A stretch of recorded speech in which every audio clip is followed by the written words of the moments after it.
উপদ্রব বন্ধ করতে হবে, নইলে সংগ্রাম, নইলে সংগ্রাম, নইলে সংগ্রাম, দীপ্রমথা লং লিভ, দীপ্রমথা লং লিভ, হাতির উপদ্রব বন্ধ করতে হবে, হাতির উপদ্রব বন্ধ, নইলে সংগ্রাম, নইলে সংগ্রাম।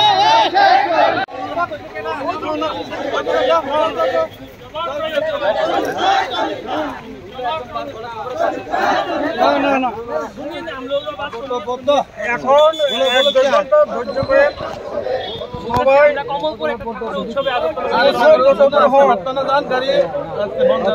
কিছু আমরা হাতিতে কত মারা খাইতেছে, কত হাতিতে মাছের লোকের দাম নাই, তাইলে কত বাঙালি হোক পার হোক সবাই তো কষ্ট পাইতেছে। এই লাগিয়ে আমরা কত থেকে